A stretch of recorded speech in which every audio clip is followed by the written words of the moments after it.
Chair recognizes Representative Rogers for an invite resolution.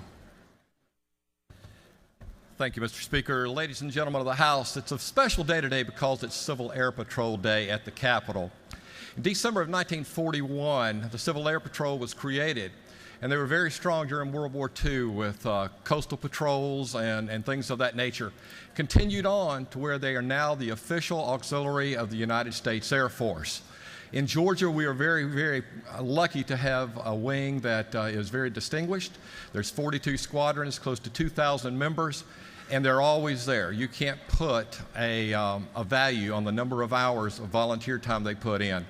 I'd like to publicly thank them for all that they do, and also to say that this past couple of weeks, as most of you know, in South Georgia, especially in the Albany area, we've really had some problems, and they were right there on the spot and volunteered and came in and did some things. It's my pleasure to present to you for just a few remarks the Wing Commander, Colonel Greenwood. Thank you. Good morning, Mr. Speaker. Good to see you again, sir. Thank you. Mr. Speaker, Mr. Rogers, ladies and gentlemen, good morning. Thank you for the honor of addressing you once again. I'm proud to stand before you with some members of my staff, Lieutenant Colonel Andrea Van Buren, my Vice Commander for Support, Lieutenant Colonel Joseph Knight, my Vice Commander for Operations, and two of our cadets in the wing, Cadet Lieutenant Colonel Hannah McSwain and Cadet Lieutenant Austin Auger. We are here representing the nearly 2,000 volunteer citizen airmen of the Georgia Wing. Through your generous support of our 3 congressionally chartered missions of emergency services, aerospace education, and the cadet program, our members perform missions for America in our great state without pay or other compensation.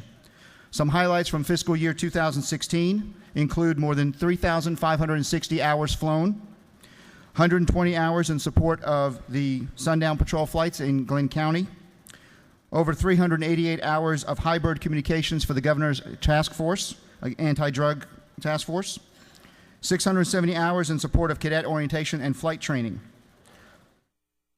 850 hours of member, state, and Air Force funded proficiency flights to ensure that we're ready to answer the call when needed. Participation in annual hurricane exercises and other multi-agency exercises.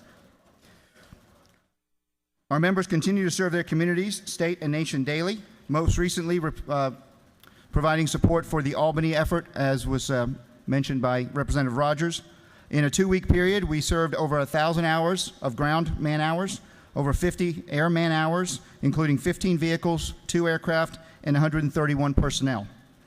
Cleanup efforts over a 2-week period, helping countless of our fellow Georgians affected by the disaster, and we provided over 600 photographs to local, state, and federal agencies. I invite you to visit us in room 216 today and speak to some of our members about the services that we provide for our state. On behalf of the entire Georgia Wing, please accept my sincere gratitude for your support, which allows us to be of service to you. Thank you very much.